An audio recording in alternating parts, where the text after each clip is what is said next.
When we talk about the five regulations, this is one of the most core fundamental ideas in any meditative practice.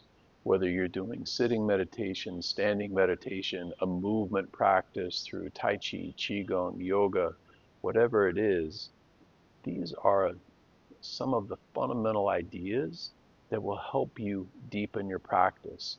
And remember, any practice that you do, it doesn't matter what style of meditation you're doing, what gets you to a high level in your training is getting to a deeper level of feeling. And once you have that feeling, then it's a lot easier to incorporate that in any kind of practice you do. And so part of this idea here at the Yielding Warrior Method is to develop our ritual, active, and philosophical practices. And in that ritual practice, it's something that we're doing the same every day consistently for a period of time to get to that deeper level of feeling.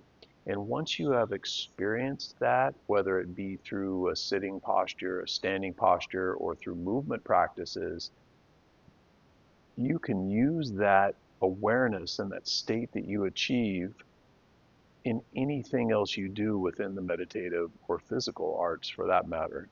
And so as we start to build your personalized practice, we want to have a good understanding of what these five regulations are. So in this video, I'm going to break down the five regulations and talk to you about why they're important and just give you a basic understanding of them. Later in the program, we'll go into more details and you will learn how to effectively use different tools and methods to work with these five regulations. But this is just a basic overview to help you get started. So within the five regulations, we have regulating the body, regulating the breath, regulating the mind, regulating the energy, and regulating the spirit. Regulating the body is the easiest one to understand, and it's the idea that we want to have correct posture and alignment to immediately affect our overall state. So for an example, think about a time where maybe you were sitting down at your computer for 3 or 4 hours and your shoulders are hunched forward, you start feeling tired, your neck starts getting sore, and notice how your energy just feels depleted. And then think about another time where maybe the most important person in your world walks in the room and you perk up and your body's in good posture and your energy level totally changes. This one idea of learning how to regulate how we hold our posture and our alignment, our skeleton, makes a huge difference in our overall energetic, physical, mental, and emotional states. This is also the easiest one of the regulations to accomplish in a fairly short amount of time. So by doing these practices in a 2 to 4 month window, depending on the person, we can see a lot of progress with regulating the body, which will hugely affect our overall energetic state throughout the day. Then we have regulating the breath. And regulating the breath is a deep subject, and it's something that as you're entering into the meditative arts, or maybe you've been into for a while, you already have seen some of this, in that you'll study the meditative arts for the rest of your life and still never master the breath. I mean, there's many different methods on how we use the breath for different strategies. In Qigong, oftentimes I've heard people define Qigong as the science of the breath. There's hundreds of different breathing strategies, and you can use them to get different outcomes.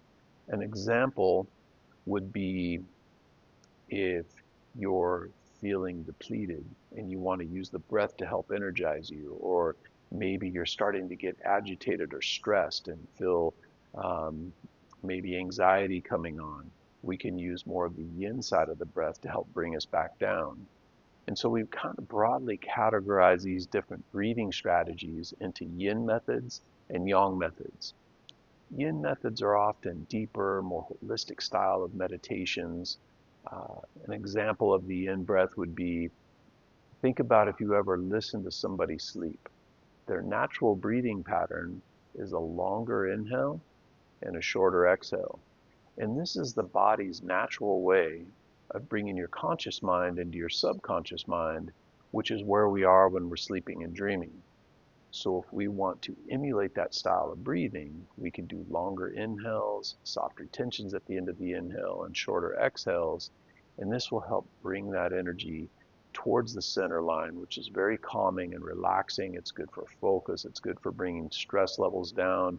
If you're somebody who has panic attacks or anxiety, it's great for bringing that anxiety level down. Then we have the yang side of the breath. And the yang side of the breath is more aggressive. It's energizing. A lot of competitors in athletic sports, whether you're playing a team sport or a combative sport or whatever it is, will use chanting, use audible sounds, use that aggressive yang side of the breath where they're extending the exhale, maybe putting tension in the exhale, maybe even having an audible exhale. These are all things that help build and charge that energy. And so as we start learning how to use the breath as a strategy, we can do this to help maintain balance throughout the day, physically, mentally, and emotionally. You know, everybody goes through the day with emotional ups and downs. Some people are like a roller coaster, others maybe a little more balanced. But when you start seeing yourself start to get excited, and we recognize it right from the beginning, we use the breath and we can bring it back down. And when you see yourself starting to get depleted, you can use the breath to bring you back up. And as you start understanding this, one, the awareness to notice the first sign of imbalance, and two, how to use the breath as a strategy to help maintain that balance, it's very good for conserving our energy and giving us direction and focus in our overall awareness throughout the day. Then we have regulating the mind. And regulating the mind, again, is a lifelong practice, and it's something that people spend their entire lifetime in the meditative arts working to do better. That said, while it is a huge idea to take on, there's things that we can do to see results immediately. The idea with this is when you do meditation, you know, one of the most common things I've heard people say with the meditative arts is that I tried meditation, but it just didn't work for me. I couldn't quiet my mind. Well, meditation isn't meant to be this thing where we get to this state of nirvana and we're just in this blissful state when we're meditating. You know, I've been meditating now and practicing the meditative arts for over 30 years, and I've never met somebody who doesn't get distracted when they practice. The idea is with your practice, whether you're doing a sitting meditation, a standing meditation, a movement meditation, and say you sit for 20 minutes and you get distracted 50 or 100 times. As soon as you veer off that path in that distraction, you can use that posture, use your breath, use the movement if it's a movement practice to help bring you back to center. And now if you do that 50 or 100 times in that 20-minute, 30-minute session, now you're getting a repetition every time you do this. Also, you're starting to recognize the first sign of imbalance, which is important because the longer it goes down that path, the harder it is to bring it back to center. Now, once we're able to do this, you do this for 1 month, 5 months, a year, 5 years. Eventually, you start getting so good at noticing that first sign of imbalance and using these methods and tools to help bring you back to center. Now it doesn't matter what happens to you through the day. If somebody says something or you have a stressful day at work, you're able to bring yourself to that focus and have that sense of awareness and the tools to stay balanced and in rhythm. And so this is an idea of regulating the mind. And there's many things that we're going to do to work with this. This is just a basic overview for you guys on these 5 regulations. Next, we have regulating the energy. And regulating the energy is a huge topic, and we're going to get into many different methods of how we regulate the energy in this program. But I'm just going to give you a basic overview here. If you have reached a point where you can regulate the body, regulate the breath, and regulate the mind, regulating the energy is easy. With regulating the energy, we do that with different meditations, with different circulations in the body, with bringing the energy for joint breathing or skin breathing or whatever it is we're doing. They're used to help us achieve different outcomes. As you start to develop a deeper practice and you're building your life practice around these meditative arts, you can integrate some of these methods to help you accomplish whatever it is you're trying to do with the practice. And then lastly, we have regulating the spirit. And regulating the spirit is a very profound idea, and it's something that a lot of monks and Qigong masters and people that just live the meditation practice will spend their whole life trying to do.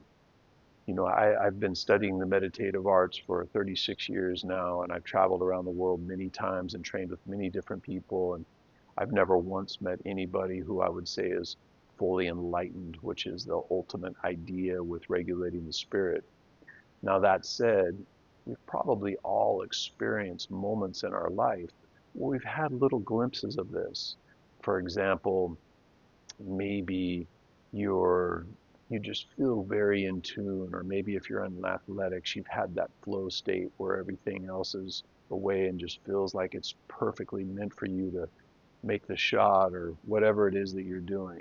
These are kind of little glimpses of what this idea is about.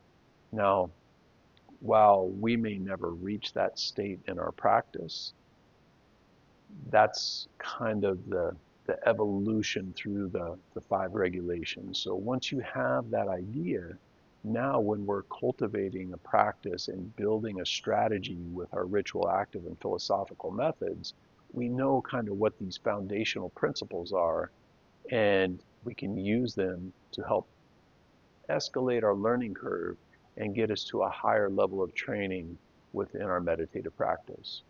So I hope this gives you some insights to what these are. And later in the program, we're going to break these down in more detail, and I'm going to give you some things that you can do to work on each one of these sections. But hopefully this will just give you a better understanding of what they are. Thanks a lot for listening, and we'll see you in the next one.